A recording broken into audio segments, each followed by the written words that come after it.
ቀዳሚ ጉዳያችን አርሰናል ይሆናል። ትናንት በእንግሊዝ ፕሪሚየር ሊግ የስድስተኛ ሳምንት ጨዋታ ወደ ሴንት ጄምስ ፓርክ ስቴዲየም የተጓዘው አርሰናል ከ3 ተከታታይ ጨዋታዎች የሴንት ጄምስ ፓርክ ሽንፈት በኋላ ሚኬል አርቴታ ድልን አግኝተዋል። በነገራችን ላይ በእንግሊዝ ፕሪሚየር ሊግ ሚኬል አርቴታ ከሜዳቸው ውጪ ሄደው ባደረጓቸው ጨዋታዎች በአርሰናል አሰልጣኝነት ዘመናቸው ብዙ ሽንፈት ያስተናገዱት ኢታር ላይ ነው 5 ጊዜ። ከዛ ቀጥሎ ብዙ ሽንፈት ያስተናገዱት በኒውካስል ሴንት ጄምስ ፓርክ ስቴዲየም ላይ ነበር። ትናንት ቢሸነፉ ኑሮ ኒውካስል 4 ተከታታይ ጨዋታዎችን በማሸነፍ ከ1969 በኋላ ለመጀመሪያ ጊዜ ታሪክ መስራት የሚችልበት አጋጣሚ ሆነ ነበር። በተጨማሪም ደግሞ ከኢታር ስቴዲየም ጋር እኩል ተስተካካይ ለሚኬል አርቴታ ወገቤን የሚሉበት ስቴዲየም እንደሆነ ሊያሳዩ የሚችሉበት አጋጣሚ ይሆን ነበር። ነገር ግን የሚኬል አርቴታ ሰራዊት በአስደናቂ ቅያሬዎች በአስደናቂ ጨዋታ ጥበብ ጨዋታውን ድል አድርጎ 3 ነጥብን ይዞ ተመልሷል። ለፕሪሚየር ሊጉ ዋንጫ ፉክክርም ልዩ ፍሌቨር ድምቀት የሰጠ 3 ነጥብ ሆኗል። ሊቨርፑል ጋር የነበራቸው የ5 ነጥብ ልዩነት መስፋትን ተከትሎ ብዙዎች ጥያቄ ሚኬል አርቴታና አርሰናል ላይ ሲያነሱ ነበር። ትናንት የተመዘገበው ውጤት ግን በሊጉ የሁለቱ ቡድኖች ነጥብ እንዲቀራረብና ቀጣዮቹ ጨዋታዎች በጉጉት እንዲጠበቁ ያረጋቸዋል። ስለዚህ እዚህ ጉዳይ ላይ በትኩረት እናነሳለን። አርሰናል የትናንትናው ጨዋታ ላይ የነበረውን እንቅስቃሴ በተመለከተ በስፋት የምናነሳው ጉዳይ ነው። አሉቲ ግን ሰላም ብላችሁ ሰላም አላልካችሁም። ድምጽና አጥፍታ አሉቲ ሶፊዬ እንደነ አድማጮች እንደምን አላችሁ ያላችሁበት ቆንጆ ቆይታ ምናሳልፍ ይሆናል። ትርታ 97.6 የሬዲዮ ሞገዳችን ሌላኛው አማራጭ ነው። ዩቲዩብ፣ ቲክቶክ ደግሞ ሌላኛው የምትገናኙባቸው የኛ መረጃ ምናስተላልፍባቸው መንገዶች ይሆናሉ። አርሰናል ደጋፊዎች በጣም የመጀመሪያ ቀን የሳምንቱ መጀመሪያ ቀን ላይ ቆንጆ ድልን ተጎናጽፎ በባከነ ደቂቃ የተቆጠረው ጎል አርሰናላውያን ቀና ብለው እንዲሄዱ ያደረገ ጎል ነው ማለት ይቻላል። የጋብሪኤል ማጋሌስ ጎል ከቅያሬ ወንበር ላይም የአርቴታ ቅያሬዎች ጥሩ እንደሆኑ ትናንት የተመለከትንበት መርሃ ግብር ነው ማለት ይቻላል። በዚህ ወደ ጨዋታ ንግባ ወይስ ሶፊ? ወደ ጨዋታው እናምራ። የትናንትናው ጨዋታ ላይ የነበሩት ሂደቶች እንግዲህ የሚኬል አርቴታ ቡድን በጣም አስደናቂ የጨዋታ ጥበብ ይዞበት የመጣው ሚኬል አርቴታ ባለፉት ጨዋታዎች ሲተቹባቸው የነበሩትን ጥያቄዎች ትተው በደንብ ሚዲያም ሰምቶ የመጡ ይመስላሉ። በደንብ ትችቶችን ከግራ ከቀኝ ተመልክተው የመጡ ይመስላሉ። ብዙ ጊዜ አሰልጣኝ ስትሆን ግትር መሆን የለብም። ምን እየተባለን የሚለውን ነገር ማዳመጥ ያስፈልጋል። ያም ማለት ግን ሁሉም የሚሰጡ አስተያየቶች ጠቃሚ ናቸው ማለት አይደለም። ሁሉም የሚሰጡ አስተያየቶች ጠቃሚ ላይሆኑ ይችላሉ። ሁሉም የሚሰጡ አስተያየቶች ደግሞ መጥፎም ላይሆኑ ይችላሉ። ጥሩንም ጎን እንደ ጥሩ ተወስዷል፣ መጥፎውንም ጎን እንደ መጥፎ መውሰድ አለብህ እና ሚኬል አርቴታ ከሲቲው ጋር በነበራቸው ጨዋታ ላይ ዱላ በስቶባቸው ነበር። እንደሚታወሰው በተለይ በአማካይ መስመሩ ላይ የዶሎዶመ የአማካይ መስመር ይዘው መግባታቸው ሚካኤል ሜሪኖ ራይስና ዙቢሜንዲን አድርገው ክሬቲቪቲ የጎደለው ፈጠራ ባዶ የሆነ ቡድን ይዘው የገቡበት መንገድ ብዙዎች ጥያቄ የጠየቁበት ነው። በሜዳው ለሚጫወተው አርሰናል የታለንት የተሰጦ ማአት ባለበት ቡድን ውስጥ እንደዛ አይነት ስብስብ ይዘው መግባታቸው በትልቁ ጥያቄ አስነስቶ ሳምንቱ ሙሉ መነጋገሪያ ሆኖ ነበረ። በእርግጥ በመሃል ፖርት ቬልን አግኝቶ አሸንፈዋል በሊግ ካፕ ጨዋታ። ያው የፖርት ቬል ጨዋታ እንደ ትሬኒንግ የምቆጥረው እንጂ እንደ ኮምፒቲሽን የምቆጥረው አይደለም። ቡድኑ ካለበት የሶስተኛ ዲቪዚዮን አንጻርና መሰል ነገሮች እና በሊቨርፑል ጨዋታም ተመሳሳይ ነገር ይዘው ሂደው ተሸንፈው መጥቷል። ሚካኤል ሜሪኖ ዙቢሜንዲና ራይስን ይዘው ገብተው አንፊልድ ላይ የተሸነፉበት መንገድ ፍትሃዊ ነው? እሱ ሌላ ጥያቄ ነው። አርሰናል ዶሚኔት አድርጓል ጨዋታው ነው። አንፊልድ ላይ ግን ዝሮ ተሸንፏል። በዛ ጨዋታ ላይ ደፍረው ኢዜና ጨዋታው ቢሆን ትናንት የተመለከትነው አይነት አርሰናል አንፊልድ ላይ የመመልከትና ይበልጥ ክሬቲቪቲው ከፍ ያለና ጎል ማግኘት እድሉ ከፍ ያለ ቡድን ልንመለከት የምንችልበት ሂደት ነበርና አርቴታ ትምህርት መውሰዳቸው በጣም የሚያስደስት ነገር ነው ከአለፉ ስህተቶቻቸው። ግን ይሄ ትምህርት በቀጣይም መቀጠል አለበት። የወሰዱት ትምህርት አመቱን ሙሉ በዚህ ባለፉት ጊዜያቶች ተሳታቷቸው በሁለቱ ጨዋታዎች በአንፊልድና በኢምሬትስ ከሲቲ ጋር በነበራቸው ጨዋታዎች የሳቷቸውን ስህተቶች ሚዲያው ያነሳባቸው ጥያቄዎች ልክ እንደሆነ የተረጋገጠበት ነው። እርሳቸውም ያንን አምነው ተቀብለው ወደፊት መሄድ ያለባቸው ሂደት ይመስለኛልና የትናንትናው ጨዋታ ብዙ ትምህርቶችን የሚሰጥ ነው። ብዙ መልካም ነገሮችን የሚሰጥ ነው። ድሉ ብቻ ሳይሆን የጨዋታው ሂደትም በትልቁ ለሚኬል አርቴታና ለአርሰናል ብዙ ፋይዳ ያለው ነው። በጣም ብዙ ፋይዳ ያለው ነው። ሳይኮሎጂካል ኢምፓክት አለው። በስነ ልቦና ረገድ ቡድኑን እጅግ ይጠቅማል። እንዲህ አይነት ውጤት ከሜዳ ውጭ በመጨረሻ ደቂቃ ይዘ መምጣት ምን አይነት የስነ ልቦና አቅም እንደሚሰጥ ጥያቄ የለውም። ለሚኬል አርቴታ ኮንፊደንስ ይሰጣል። በቃ የትኛውም ስቴዲየም ሄደን ማሸነፍ እንችላለን የሚለውን አመለካከት እንዲይዙ ያደርጋቸዋል። በዛ ላይ ቡድኑ ፕራግማቲክ እንደሆነ ዳይናሚክ እንደሆነ በየትኛውም መንገድ የትኛውን ቡድን ማሸነፍ የሚችል ቡድን እንደሆነ ሚኬል አርቴታ እያንዳንዷን ነገር እንደ ትናንትናው መስራት ከቻሉ ሁሉም ሙፐኖች አሏቸው። አንድ ወታደር ክላሽ ይዞ ቦምብ ካልያዘ እንደዚሁም ጩቤ ካልያዘ ወታደሩ ትጥቁን ካላሟላ በውጊያ ወቅት ሊሸነፍ ይችላል። በአንድ ስህተት ክላሹ ሊተኩሶ ይችላል። ግን ደግሞ እጅ በእጅ የጨበጣ ውጊያ የሚባል አለ። የጨበጣ ውጊያ ላይ ቦምብ ነው የምትጠቀመው፣ ይሄ ደግሞ ጩቤ ነው የምትወጋጋው። ስለዚህ እነዚህ መሳሪያዎች ካልያዘ እጅ ወደ ላይ ነው የሚለው። ሚኬል አርቴታ ቡድንም በዚህ ልክ ነው የምለካው። ሁሉም ነገር የተሟላለ ቡድን ነው። ስናይፐርም አለው፣ ክላሽም አለው፣ ሽጉጥም አለው፣ ጩቤም አለው፣ ቦምብም አለው፣ ሁሉም አለው ቡድኑ። ሚኬል አርቴታ እንዴት አድርገው ነው ቡድናቸውን የሚጠቀሙበት ብቻ የሚለው ነው ጥያቄው። ጩቤ ላይ ጩቤ የሚያስፈልገው ላይ ቦምብ የሚያስፈልገው ላይ ቦምብ፣ ስናይፐር የሚያስፈልገው ላይ ስናይፐር መተኮስ ይኖርባል። ያንን አጠቃቀም ላይ ግን ስህተት እንደነበሩ በአንፊልድና በኤሚሬትስ ከሲቲና ከሊቨርፑል ጋር በነበራቸው ጨዋታ ላይ በደንብ እርግጥ አድርጎ ያሳየን ጨዋታ ነው ሴንት ጄምስ ፓርክ ውስጥ ፍልሚያ። በትናንትናው ጨዋታ ላይ የሚኬል አርቴታ ቡድን ገና ከመጀመሪያው ደቂቃ ጀምሮ ዶሚናንት ነበር። ከመጀመሪያው ደቂቃ ጀምሮ በዚህ ሂደት ውስጥ ትሮሳርድ የጎል ቋሚ የመለሰበት፣ ኢቤቼ ኢዜ ግብ ጠባቂው ኒክ ፖፕ የመለሰበት፣ በተመሳሳይ 2-3 ኳሶችን ተከላካዮቹ ብሎክ ያደረጉበት፣ ኒክ ፖፕ እንደዚሁ ሌላ ኳስ ያዳነበት የመጀመሪያው አጋማሽ ብቻ አርሰናል ክሪሊ 3 ጎሎች ማስቆጠር የሚችልበት እድል እጁ ነበሩ። 3-2 2-2 መርቶ መውጣት ይችል ነበር። ከዛ በዋነኝነት የፔናልቲዋ ጉዳይ በተወሰነ መንገድ ለመመልከት ፍጹም ቅጣት ምቱን መጀመሪያ ዳኛው ጠቆሙ፣ ፔናልቲ ነው ብለው ሰጡ። ቫር ላይ ዳረን ኢንግላንድ ነበሩ፣ መሃል ሜዳ ጃረድ ጊሌ ናቸው። ጊሌ ማለት ከኦስትሪያ መጥተው የእንግሊዝ ኤክስፖርት የተደረጉ ዳኛ ናቸው። በነገራችን ላይ እኚህ ዳኛ ያው እንግሊዝ ስለሚኖር ነው እንጂ በፊት ኦስትሪያ ውስጥ ነበር ሲያጫውቱ የነበሩት። እና ጊሌ ወይ የሊቨርፑል ወይ የኤቨርተን ደጋፊ ናቸው ተብሎ ይጠረጠራሉ። መርሲሳይደር ናቸው ተብሎ ይታመናል። ሊቨርፑል ከኤቨርተን የሚያደርጉትን ጨዋታ አያጫውቱም። በነገራችን ላይ ክልክል ነው፣ ፎርቢድን ናቸው፣ ተከልክሏል። ያንን ጨዋታ አያጫውቱም። በዘንድሮ የውድድር ዓመት ብቻ አርሰናል ከተጫወታቸው ጨዋታዎች ውስጥ 66% የመሩት ጃረድ ጊሌ ናቸው አርሰናልን። የአርሰናል ደጋፊዎች ከጨዋታው ፊት ጥያቄ አንስተዋል። ከኚህ ሰው ውጪ ዳኛ የለም ወይ? ከኚህ ሰው ውጪ 66% ከ6ቱ ጨዋታ ውስጥ ኦልሞስት 4ቱን አጫውተዋል ማለት ብለው አንስተው ነበር ከጨዋታው ፊት። ከዳረን ኢንግላንድ ጋር ያለው ነገር ይታወቃል። አርሰናልና ዳረን ኢንግላንድ አርሰናሎች 66% ሌሎች ዳኞች ለምንድን ነው የማይመደቡልን? አንድ ዳኛ ብቻ እንዴት በስድስት ሳምንት ውስጥ 4-5 እንዲያጫውተን ይመደባል? ወይ ቫር ላይ ያሉ ወይ መሃል ዳኛ ላይ ያሉ ጃረድ ጊሌ እና ፒጂኤምኦኤል ወይም የዳኞች ክፍል ሆም ብሎ ነው የሚያደርገው አርሰናል ለመበደል ብሎ ነው የሚል ኮሜንቶች የሚሉ ተቃውሞዎች ከአርሰናል ደጋፊዎች በብዛት ተሰምቶ ነበረ ከጨዋታው በፊት። ስፔሻሊ ሁለቱም መጣመራቸው ሁለቱም የአርሰናል ጠላት ናቸው ብለው ያምናሉ አርሰናል ደጋፊዎች። በዚህ ሁኔታ ውስጥ ነው እንግዲህ ያቺ ፔናልቲ የተፈጠረችው። ፔናልቲዋ ያሰጣል አያሰጥም ጨዋታውን የተመለከቱትም እኛም በአብዛኛው ተንታኞችም የቀድሞ ዳኞችም የተስማሙበት አያሰጥም ከሚለው ልክ ያሰጣል ቢሰጥ ዳኛው የተሻለ ነው። 100% ያሰጣል ብሎ የሚደመድሙ አሉ። በተወሰነ መንገድ ደግሞ ኳሱን ነክቶታል ግን ስቲል ያሰጣል።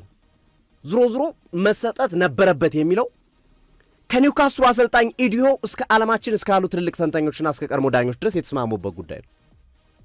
ይህንን ገብቶ መመልከት ይቻላል። የትኛውንም እጅ ላይ ስላላውን ኢንተርኔት ምንም ቀላል ነገር ነው ገብቶ ማየት ነው እንደውም ከጆአው ፔድሮ ጋር በብራይተን በነበረበት ሰዓት ላይ ከሱ ጋር ራሱ ያነጻጸሩት ነበር የሚል መረጃም ያየን ነበር በትክክል እሱ ላይ የሆነው ነገር ምንድነው ሳሊባ እና ጆአው ፔድሮ አምና ነው ብራይተን ጋር የነበረ ጨዋታ ወሳኝ ጨዋታ ነበር እሱ ጨዋታ አቻውንበት እኮ ዲክላን ራይስ በቀይ ካርድ ይወጣ በሁለት ቢጫ ካርድ ሳሊባ ኳሱን ከገጨው በኋላ ጆአው ፔድሮን አገኘው በግንባሩ ገጨም አልገጨም ጥፋት ሰርታል ስለዚህ ፔናልቲ ነው ብሎ ፔናልቲ ተሰጥቷል ተመሳሳይ ጥፋት ማለት ነው ይሄኛው ደግሞ እየተጠየቀ ያለው ጥያቄ ኳሱን ቪክቶር ዮኬሬሽ እሱ ግር ስር ነበር የነበረው ቺፕ አርጎት ኳሱን ግብ ጠባቂውን ለማለፍ ሲሞክር አዎ ግብ ጠባቂው ኳሱን ነክቶታል ኳሱን ከነካው በኋላ ግን ዮኬሬሽን በጉልበቱ ነካውና ዮኬሬሽ ወደቀ የዮኬሬሽ መውደቅ እየሄደች የነበረችው ኳስ እንዳያገኝ ያረጋው ያ ማለት ክሊሊ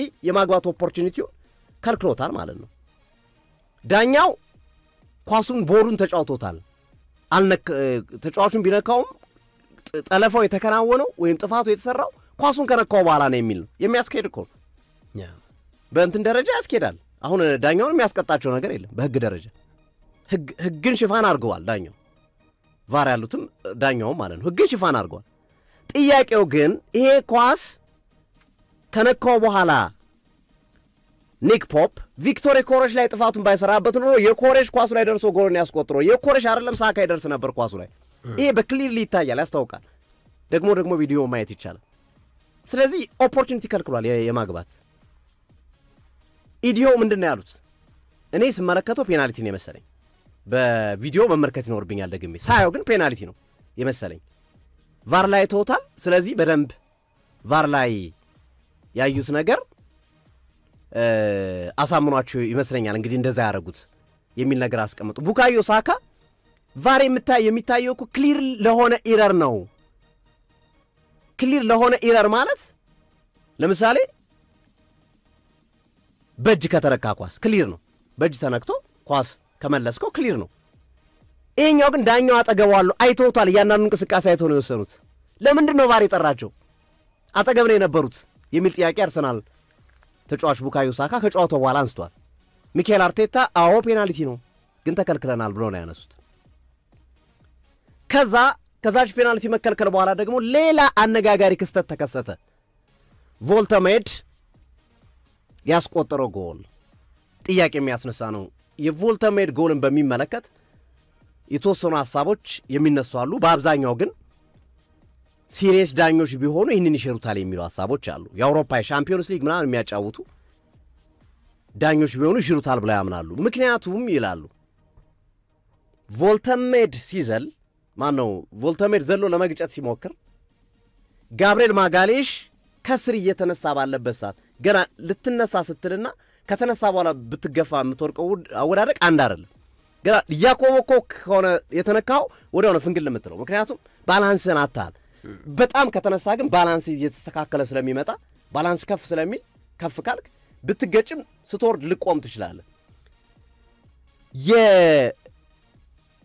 ጋብሪኤል ማጋሌሽ ሊነሳ ሲል ነው ዘይደፈቀው ነካ ያረጋው ባላንሱን ሳትወደቀ ገፍቶታል ክሪል ይታያል በእጁ ገፍቶ ነው የጣለው አሁን የግፊያው መጠን ነው አንዳንዶች ጋብሪኤል ማጋሌሽ የለም ያችን አገፋፍ እንደ ግፊያ ቆጥሮ ሞደቅ አልነበረበትም ተንግራግዶ ቆሞ መከላከል ነበረበት የሚሉ አሉ አንዳንዶች ደግሞ የለም እንዲህ አይነት ቀድም ያነሳውት ማለት ነው አነሳሱ ገና እንዲች ይያለ ሊነሳ ስለ በነበረበት ሳላት ስለሆነ ትንሽም ግፊ ቢሆን ባላንስ ያሰጣል የሚሉ ሐሳቦች አሉ ይሄን በልዩነት ነው ያዙ እነዚህ ነገሮች አሉ ዳኛው የሚከለክሏቸው ቢጫ ካርዶች ለምሳሌ ጆሊንተን ቢጫ ማየት ነበረበት ሳካ ቢጫ ማየት ነበረበት የዘለሏቸው ቢጫ ካርዶች አሉ ማለት ክሊር የሚታይ ኳላ ጠለፋ ኳላ ጥፋቶችና መሰል ነገሮችን ዳኛው ከፍተኛ ችግር ውስጥ የገቡበትን ሂደት እንመለከታለን በዛ ነገር ውስጥ ሁላ ግን አርሰናል ዶሚኔት አድርጎ ነበር ጨዋታው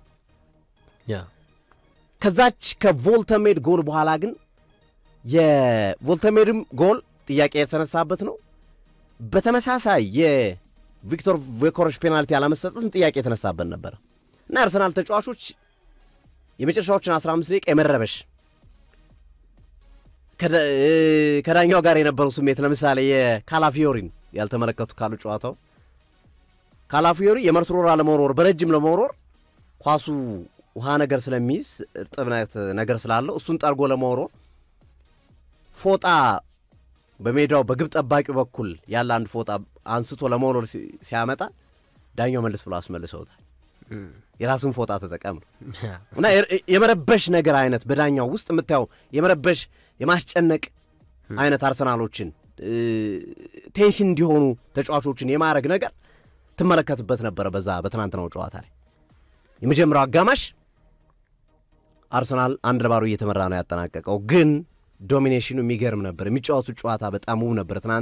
በትናንት ልክ ፍሌቨር ያለው የአርሰናል ቡድን ይሄ ውበት ያለው ኳስ የሚጫወት ያንዳንዱ እንቅስቃሴው የሚያስደስት ቡድን እኔ አልተመለከትኩም በቅርብ ጊዜያቶች።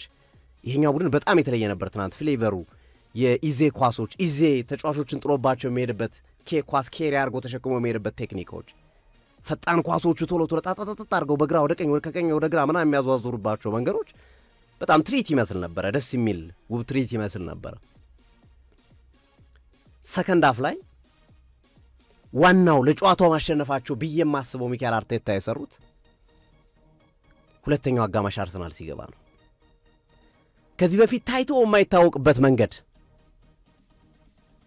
እንዳሰልጣኛቸው አርሰን ቪንገር የደጋፊዎቹን ጨጓራ ልጠው አናደው አበሳጭተው የሚቀይሩት የነበሩት ሚካኤል አርቴታ 70 ደቂቃ ትናንት ግን የወሰኑት ውሳኔ የሚገርም ነበር። የጨዋታው ሜጀር ነገር ለኔ ከመጨረሻዎቹ ቅያሬዎች ባልተናነሰ መልኩ ፈርስት ሃፍ ላይ ሳሊባ ሲገባ ነው። ተጠናቆ ሙስኬራን አስወጥቶ ሳሊባን ሲያስገቡት አርሰናል ብዙ ነገሮች ተቀየረ።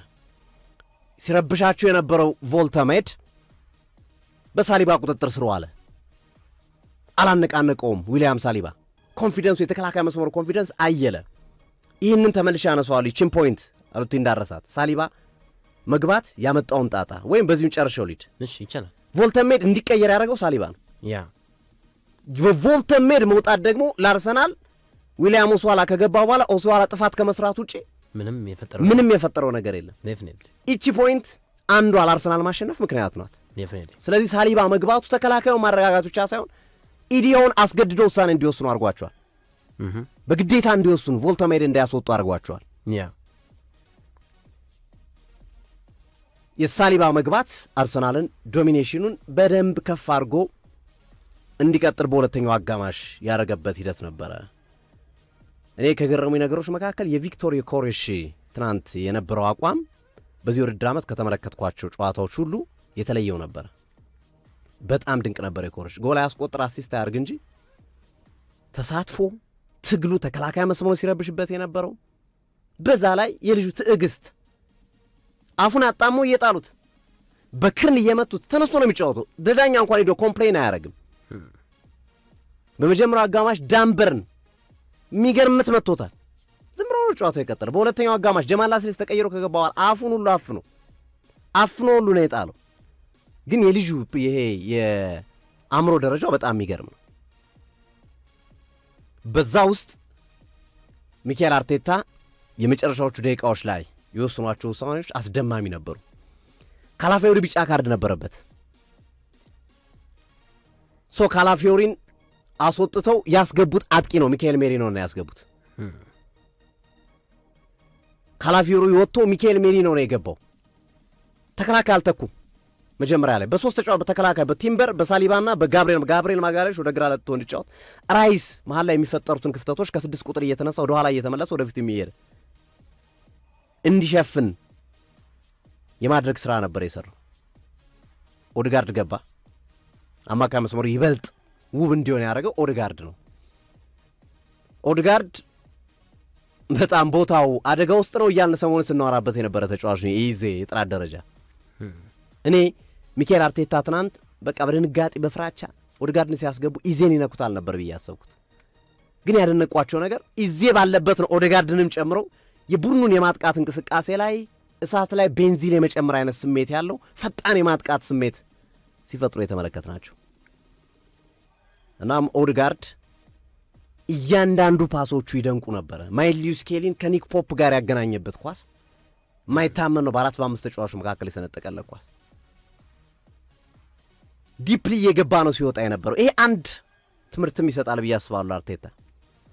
ቀጣዩ አርሰናል አማካይ መስመር ራይስ ኢዜና ኦድጋርድ ሊሆን ይችላል። እነዚህ ተጫዋቾች አቋማቸው ስፔሻሊ በትናንትናው ደረጃ የሚገኝ ከሆነ ዙቢሜንዲ ጣጣ ውስጥ ነው። ዙቢሜንዲ ሊቀመጥ ይችላል። ራይስ ኢዜና ኦድጋርድ የሚኖራቸው ጥምረት ደግሞ ስፔሻሊ ለፊት መስመሩ ለዮኮሬሽ በጣም የተመቻቹ ኳሶችን እንዲያገኝ ያደርገዋል ብዬ አስባለሁ። አንድ ይሄ ነገር የትናንትናው ጨዋታ ቅድም ያልኳት ነገር ምንድናት ስንገባ ሚኬል አርቴታ አዳዲስ ነገሮችን የሚያወቁበት ነው ካልኳቸው ነገሮች መካከል በሚቀጥሉ ጨዋታ ላይ ዙቢሜንዲን አስቀምጠው ራይስ ኦድጋርድና ኢዜን ይዘው ቢገቡ እንዳደነግጡ ያደርጉት ይችላሉ። ቡድኑ በጣም ፍሉይዲቲ ይጨምራል። ሶስቱ አማካዮች ሲኖሩ ፈጣን የመልሶ ማጥቃት እንቅስቃሴዎችን እንመለከታለን። የሚካኤል ሜሪኖ መምጣት ተከላካዮቹ በሙሉ የኮሬሽ ላይ ትኩረታቸውን አድርገው ስለነበረ ያምሮ ስራ ነው የሰሩት ሚካኤል አርቴታ። ቅያሪውን ተመልክተው ከሆነ ጥያቄ የሚያስነሳ እንዴት ሚካኤል ሜሪኖ በዚህ ሰዓት ምናምን ኦድጋርድ ነው መግባት ያለበት እንዲህ እንትና ነው ዶማን ነው መግባት ያለበት ምናምን እንድትል ያደርጋል። ማርቲኔሊ ቀኝ ላይ ከመውሰድ ዶማን አስገብቶ ማርቲኔሊን ግራ ላይ ቢያደርጉ ምናምን ትላል። ግን ሚካኤል ሜሪኖን አስገቡት በድፍረት። ለምንድን ያንን ያደረጉት? የኮሬሽ በተከላካዮች እንደተያዘ ያውቃሉ። ሚካኤል ሜሪኖ ያጥቂ ባህሪ ያለው ስለዚህ በነጻነት ሜሪኖ መጫወት ይችላል ማለት ነው። ያ ነው ውጤት ያመጣው። የኮሬሽ ላይ ትኩረታቸውን ስላደረጉ ሚካኤል ሜሪኖን ማንም ማርክ ስላላረገው ኳስ ተሻገረለት ከራይስ ፍሊፕ አረጉ በሚገርም የግንባር ኳስ መረብ ላይ ያሳረፉ። ከዛ የመጨረሻው ደቂቃ ታምራዊ ጎል የጋብሪኤል ማጋሌሽ ጎል ናት። ጋብሪኤል ማጋሌሽ ከዲክላን ራይስ በቀጥታ የተሻገረ ኳስ ነው። ሁለቱም አሲስት ትናንት ልዩ ነበረ። ማን ኦፍ ዘ ማች መሆን ያለበት እሱ ነው በእርግጥ የተባለው ጋብሪኤል ማጋሌሽ ነው። ግን ለእኔ ዲክላን ራይስ ነው የጨዋታው ኮከብ። ትናንት 105 ሚሊዮን ፓውንድ ለምን እንደወጣበት ትናንት አስመስክሯል። ሴንት ጄምስ ፓርክ ስቴዲየም አዌይ ስቴዲየም ላይ 2 አሲስት ከመመራት በጣም ከገረሙ ነገሮች መካከል ሚካኤል ሜሪኖ ጎል አስቆጥሮ ታውቃለህ። ሚካኤል ሜሪኖ የመጀመሪያ ይጨፍራል ከጓደኞቹ ጋር። ከዛ ሄዶ ደግሞ ምንድነው የሚያደርገው? እንትሯን ይዞራል፣ ኮርኗን ይዞራል። የአባቱን ደስታ አገላለጽ እንዲህ የሚባል ነገር ይበለም ብሎ ነው ራይስ ሰብስቧቸው ይዟቸው የመጣው። ስናነሳው የነበረው ባለፈው ጨዋታ ላይ ከሲቲ ጋር በነበረው ጨዋታ ላይ አንድ እንኳን ተው የሚል የለም እንዴ እናሸንፍ የሚል የለም እንዴ ስንል የነበረው ማለት ነው። ራይስ አቁሙ ብሎ ነው የደስታ አገላለጻቸውን ተመለሱ ብሎ መልሷቸው ወደ አሸናፊነት ያመጣቸው። ይሄ አንዱ የአእምሮ ብስለት የሜንታሊቲ ደረጃ ነው። ለዛ ነው ራይስ አምበል መሆን አለበት ተብሎ የሚነሳው ብዙ ጊዜ። በጣም ይሄ የተጫዋቹ የመምራት አቅም ከፍ ያለ ነው ተብሎ ስለሚታመን ነው። ከዚህ በፊት እንደምታስተዋውሱ የቅድመ አርሰናል ተጫዋች ለምን ኦድጋርድ አምበል መሆን የለበትም የሚል ጥያቄ ሲያነሱ ነበር። በኋላ ላይ ሚካኤል አርቴታ 100% ተመርጧል ምንም ላደርገው አልችልም የሚል ሐሳብ እስኪሰጡ ድረስ ያስገደደ ነበር እንደምታስተዋውሱ። እና በእነዚህ ነገሮች ሁሉ ለእኔ የትናንትናው ጨዋታ ወሳኝ ስራ የሚካኤል አርቴታ ስማቶች ናቸው፣ ቅያሬዎች። ብዙ ቅድም ያልኩት ስማት ነገሮችን እንደሚያደርግ ቡድኑ ያወቁበት፣ ለብዙ ችግሮች መፍትሄ እንዳለው ቡድኑን ያገኙበት ምሽት ነው ብዬ አምናለሁ የትናንትናው ጨዋታ ላይ። ከዛ በላይ ደግሞ አርሰናል ከየትኛውም ቡድን በላይ ይሄ ለዋንጫ ከሚጠበቁት ቡድኖች በላይ ትልልቅ ስቴዲየሞች ላይ ጨዋታ ጨርሷል። አንፊልድ ላይ ሄዷል። ሴንት ጄምስ ፓርክ ላይ 3 ነጥብ ወስዷል። ከሲቲ ጋር 1 ነጥብ ወስዷል። ከሲቲ ጋር ተጫውቷል። ከማንቸስተር ሲቲ ጋር ተጫውቷል። ከማንቸስተር ዩናይትድ ጋር ተጫውቷል። ኦልድ ትራፎርድ ላይ ጨርሷል። ሌሎቹ ሊቨርፑል ሊቸገርበት የሚችለው ሲቲ ሊቸገርበት የሚችለውን ኦልድ ትራፎርድና ሴንት ጄምስ ፓርክን አልፎታል። አንፊልድ ላይ ተሸንፏል ብለን እንቶ ይሄ ቀላል አይደለም ለቡድኑ። በቀጣይ አሁን ቀላል በንጽጽር ቀላል ጨዋታ ናቸው። ዌስትሃም፣ ፉላም፣ ፓላስ። ግን ያርሰናል ደግሞ ያለፈው አመት ችግር ደግሞ ከሰባተኛ ደረጃ ይሄ እስከ 13 እስከ 14 ያሉ ክለቦችን ማሸነፍ ሚሳነው አርሰናል ነበር ያለፈው አመት ችግሩ። በፉላም ነጥብ ሲጥል ተመልክተናል። በትንንሽ ክለቦች ነጥብ ሲጥል ተመልክተናል ሚኬል አርቴታ እና ትላልቅ ክለቦችን የማሸነፍ ስነልቦናው ከፍተኛ ነበር። ግን ሚድ ቴብል ላይ ያሉ ቲሞችን ግን ባለፈው አመት ፈተና ሆኖባቸዋል። የጣላቸው ነጥቦች ኦልሞስት ብዙ ነጥብ ጥሏል በእነዚህ በሚድ ቲም ክለቦች ላይ። ስለዚህ አሁን ለሚድ ቲም የሚሆን ቡድን አለው ብዬ አስባለሁ። አሉት በእኔ እምነት አለው፣ መሳሪያው አለው። ቅድም ያልኩት ነው። ቅድም በደንብ ገልጬዋለሁ። ሁሉም አሉ፣ ሁሉም መሳሪያዎች አሉት።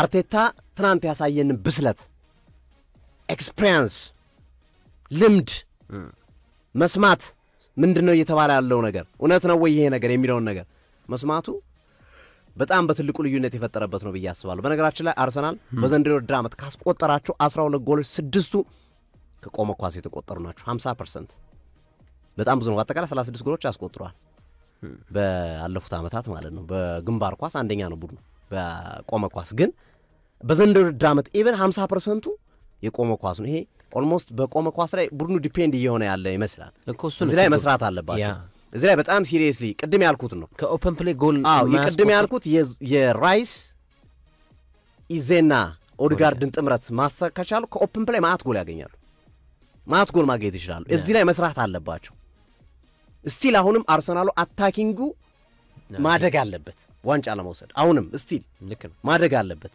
መሳሪያዎቹ አሏቸው የመሳሪያዎቹን አጠቃቀም ግን አርቴታ በቀጣዮቹ ጊዜያቶች ከትናንትናው ጨዋታ አንፃር ጭምር ይያዩ መመልከት የሚኖርባቸው ይመስለኛል አሉት ይወራንተ አብዛኞቹ ነጥቦች ተነስተዋል ሶፊዬ ድራማ ማያጣው ጨዋታ ነው ይሄ ጨዋታ አይደል ባለፈው አመትም አርሰናል ኮምፕሌን ያቀረበበት የጎል ዲሲሽን ውሳኔ መስመሩን አልፏል አላለፈም የሚለው ውሳኔ ራሱ ምናስታውሰው ነበርና ድራማ ማያጣው ጨዋታ ነው በኔይታ ትላንት ዮኮሬሽ ላይ ተሰራው ጥፋት ፔናልቲ ያሰጣል የሚል ሐሳብ አለኝ ግን ኒውካስትል ዩናይትዶችም ደግሞ አርሰናል ላይ ዳኛው ይሄ ማካካስ ራሱ ሁለተኛ ጥፋት ነው አሁን መታካክስ ከሆነ ሁለተኛ ጥፋት ያጠፋ ነው ብዬ ነው የሚሰማኝና ኒውካስትልም ፔናልቲ ማግኘት የሚችልበት እድሎች ነበሩ በእጅ የተነኩ ኳሶች ታልፈዋል ይሄ ማንጣጣት ነገሮች አሉት ምስጋና ለኒክ ፖፕ ብዙ ኳሶችን አምክነዋል የጨዋታው መልክ በ2-1 ከዛ በላይ ሊያልቅ የሚችልበት አጋጣሚ ነበር ግን ይሄ አንዳንዴ ከድል ጋር አግዳሚ ሲመልስብህ ከዛ በኋላ ደግሞ ግብ ጠባቂ ሲያመክንብህ ይሄ አሁን ዶሚኔት ማድረጉን አርሰናል የሚያሳይ ነው ግን አሉት ትናንት እኛም አንስተነዋል እንዲሁም የጋብሪኤል ማጋሌሽም ፔናልቲ ይመስል ነበር መጀነቆ ግን አሁን የቀድሞ ዳኛ ማርክ ሃልሲ ያስቀመጡን ስለ ሁለቱ ፔናልቲዎች ያስቀመጡን ነው ያረለው ኦኬ ማርክ ሃልሲ ያስቀመጡት ቪክቶር ኮሮሽን በሚመለከት ጥሩ ገለጻ ነው የገለጹት ተመችቶኛል እሺ ኒክ ፖፕ አዎ ኳሱን ነክቶታል ኳሱን ግን አልወሰደበት ኳሱን አላሸነፈው ስቲል ኳሱን መንካቱንም ነካ እንጂ ኳሱን አላሸነፈው ጥሩ ገለጻ ነው አየው ኳሱን ቢያሸንፍ ዊን አርጎት ቢሆንሮ ዊን ካረገው በኋላ ወድቆ ቢሆንሮ ልክ ነው ኳሱን ግን ዊን አላረገውም ነክቶታል እንጂ ዊን አላሸነፈውም ኳሱን የኮሬሽ ላይ ይላል የጋብሪኤልን በሚመለከት ደግሞ ይሄ የታወቀ የዳኝነት ስርዓት ነው ይላሉ እርሳቸው ኳሱን ሲመታው ቀጥታ ወይ ተንሸራቶም ቢሆን ምንም ይሁን የፈለገ ነገር ይሁን አሉ እየወደቀ ወይ ምናምን ባለበት ሁኔታ ወይ ኤኒቲንግ ወይ ሆም ብሎም እጁን አንስቶ ቢመጣ ፔናልቲ ነው አሉ ግን ተጫዋቹ ኳሱን ሲመታው ያረፈው መጀመሪያ እግሩ ላይ ነው የጋብሪኤል እግር ላይ ስለዚህ የጋብሪኤል እግር ላይ ሲያርፍ እሱ ደግሞ እየተንሸራተተ እየወደቀ ባለበት ሰዓት ነው እግሩ ላይ ነጥሮ የመጣ ነው ከእጅ ወደ እግር ሳይሆን ከእግር ወደ እጅ የመጣ ኳስ ነው ስለዚህ በፔናልቲ እግር ደግሞ ይሄ ፔናልቲ አያሰጥም የሚል ድምዳሜ አላቸው እንግዲህ ይሄንን አድማጮቻችንም ሊወያዩበት ይችላሉ እንዴት ያዩታል አድማጮችም ህጉስ ምን ይላል ይሄው የቀድሞ ዳኛ በዚህ መንገድ አስቀምጦታል የሁለቱንም ፔናልቲዎች በሚመለከት ይችላል ለማስቀመጥ ያለው ማለት በጣም ጥሩ አርሰናል ትላንት እንደውም ሁለተኛው አጋማሽ ላይ ቅያሬዎቹ ጥሩ ናቸው ማይክል አርቴታ በያስባለው አንተም በደንብ አብራርተዋል ልክ ግን ይሄ ሁለተኛው አጋማሽ ጀምሮ በመጀመሪያዎቹ 15 ደቂቃዎች የአርሰናል የኳስ ቁጥጥር በጣም ከፍተኛ ነበር 77.9% የሁለተኛው አጋማሽ የመጀመሪያዎቹ 15 ደቂቃዎች የኳስ ቁጥጥር የበላይነት ነበር እና አንደኛው አሁን ሳሊባ መግባቱ ለኳስ ለፖሴሽን ተከላካዮቹ ላይ ያለውን እርጋታ ኳስ በማሰራጨት በማቀበል ረገድ ከሞስኬራ ይሻላል በዚህ በኳስ አያያዝ አሰረጫጨት በቢልድ አፕ ትናንት ኮንፊደንስም ጥሩ አልነበረ ሙስኬራ ኳስ ነው ተሳሳተ ትናንትና ጥሩ ተጫዋች ነው ጥሩ ተከላካይ ነው ለምሳሌ በሊቨርፑል ጨዋታ በተቸገሩበት ሰዓት ጥሩ የሆነ ግልጋሎት ሰጥቷል ግን አንዳንዴ ደግሞ ያው እንዳልከው ሴንት ጄምስ ፓርክ ከኢታድ ቀጥሎ የሚቸገርበት ክለብ ነው አርሰናል ግን ትናንትና ይገባዋል ማሸነፍ ማለት ይቻላል በቃ ይሄ ዲዘርቭ የሚያደርግ ዊን ነው እንድትል ያደርጋል እና የመጀመሪያዎቹ 15 ደቂቃዎች ላይ ሁለተኛው አጋማሽ ላይ የነበራቸው የኳስ ቁጥጥር ጎል እንደሚያስቆጥሩ ያሳያል ግን አሁንም ምንድነው ቀደም ጠቅሰዋል ሶፊ የዲፔንደብል ሆኗል ከቆመ ኳስ ብቻ አስፈሪነቱ በዛ ነው። አሁን የዋንጫ ቲም የምትሆን ከሆነ ሊቨርፑል አሁን የቆመ ኳስ ላይም ጠንካራ ነው፣ በኦፕን ፕሌይም ጠንካራ ነው። የተለያዩ መንገዶችን ይጠቀማል ጎል ለማስቆጠር ሊቨርፑል እና ትላንት አርሰናል የተቆጠረበትም ጎል ከቆመ ኳስ ነው፣ ያስቆጠራቸውም 2 ጎሎች ከቆመ ኳስ እና እንደዚህ ብቻ መሆን የለበትም። በርግጥ ትንሽ ንክኪዎች አሉት፣ ግን ያው እንደ ሴት ፒስ ነው የሚቆጠረው። የሜሪኖም ጎል የተወሰነ ፓስ አለው፣ ራይስ ከማዘመት የተገኘ ፓስ ተቀባበለው ወደጋርድ ምናምን ከዛ ራይስ አሻገረው ጎባ እና በፕሪሚየር ሊጉ 35ኛ እና 36ኛ የማዕዘምት ወይም የሴት ፒስ ኮች ጎል ሆኗል የአርሰናል ከ23-24 በኋላ እና ከሱ በኋላ ያሉት ቲሞች ቼልሲ እና ሊቨርፑል ቶትንሃም ናቸው፣ እንዲሁም ሊቨርፑል ናቸው በቆመ ኳስ እንዲ ጎል በማስቆጠር ረገድ የሚጠቀሱት። የቀጣይ ተጋጣሚዎቹ በጣም ጥሩ ናቸው። አርሰናል መሀል ላይ እንደውም የቻምፒዮንስ ሊግ ጨዋታው ከአትሌቲኮ ማድሪድ ጋር ያለው መርሃ ግብር ትንሽ ከበድ ሊል ይችላል እንጂ በቀጣይ የአርሰናል ተጋጣሚዎች በጣም ቀላል ማሸነፍ የሚጠበቅበት ቡድን ነው እንድንል ያደርጋል። ለምሳሌ ኦሎምፒያኮስን ሮብ የሚገጥመው ቀላል ጨዋታ በንጽጽር፣ ከዛ ሲመለስ በሜዳው ደርቢ ነው ከዌስትሃም ጋር። ዌስትሃም ያለበት የውጤት ቀውስ ይታወቃል። ከዛ ፉልሃም ትንሽ የፉልሃም ቲም ይከብደዋል፣ አዌይ ክራቨን ኮቴጅ ነው። አትሌቲኮ ማድሪድ አለ፣ ክሪስታል ፓላስ፣ ብራይተን፣ ከዛ በርንሌ፣ ከዛ ስላቨን ብራ፣ ሰንደርላንድ፣ ከዛ ትልቅ ጨዋታ የሚጠብቀው ኖቬምበር 23 ነው ከቶትንሃም ጋር ከሁለት ወር በኋላ። ይሄ ለአርሰናል የተመቻቸ ይመስላል። ፊክስቸሮቹም አንዳንዴ ጠጠር ያሉ አይደሉ። የመጀመሪያዎቹ ላይ አገኛቸው እንዳለ መጨረሱ በጣም የሚጠቅመው ይመስላል። በቀጣዮቹ ነጥብ ስብሰባ ላይ እንዳልከው ከዚህ በፊት የነበሩበት የአርሰናል ችግር ትንንሽ ቡድኖች ላይ፣ መካከለኛ ቡድኖች ላይ ለምሳሌ አምና ከአሳዛኝ ከነበሩ ነጥቦች 3 ነጥቦች መካከል በርማውዝ 2-0 የተሸነፈበት ጨዋታ ሳሊባ በቀይ ካርድ ወጥቶ ከብራይተን ጋር አቻ ወጣበት ኤምሬትስ ላይ ፉልሃም ያስጣለው ፉልሃም እነዚህ ኒውካስል ተመሳሳይ ነበር እና ይህንን ነገር አርሰናሎች በደንብ አሁን ይቀርፉታል ብዬ አስባለሁ። ቅድም ያልኩት ለምንድን ነው ይቀርፉታል የሚለው ስሜት የተሰማኝ ቡድኑ ኳሊቲ ያለው በቃ ሁሉም ነገር አለው። ለፉልሃም የሚሆን ኳሊቲ ያለው፣ ለሲቲ የሚሆን ኳሊቲ ያለው፣ ለሊቨርፑል የሚሆን ኳሊቲ ያለው፣ ታች ላይ ላለው ለሊድስ የሚሆን ኳሊቲ ያለው ቡድኑ ኦንሊ ሃው ኩድ እንዴት አድርጌ እያንዳንዱ መሳሪያ ለምን ልጠቀመው የሚለው ካልሆነ በስተቀር የሚካኤል አርቴታ ስተት ካልሰሩ በስተቀር ቡድኑ በብዙ መንገዶች ያለው የጥራት ደረጃ ብዙ ያሻግረዋል ብዬ አስባለሁ። የሊቨርፑል ሽንፈት በጣም ፕሪሚየር ሊጉ ያለውን የነጥብ ጥግግሾች ወደ 2 ዝቅ እንዲል አድርጎታል። ሊቨርፑል በቀጣይ የሚያገኛቸው ጨዋታዎች ከባድ ናቸው። ቼልሲን፣ ማንቸስተር ዩናይትድን የሚያስተናግድባቸው መርሃ ግብሮች በደንብ አፈም ሞልተ ያሸንፋል የምትላቸው ጨዋታዎች አይደሉም። አሁን የአርሰናልን ስትመለከተው ዌስትሃም አይ በደንብ አርሰናል ያሸንፋል ብለ ፕሪዲክት እንድታደርግ ያደርጋል። ግን የሊቨርፑል ተጋጣሚዎች ቼልሲ ነው። ተሸንፎ ነው የመጣው።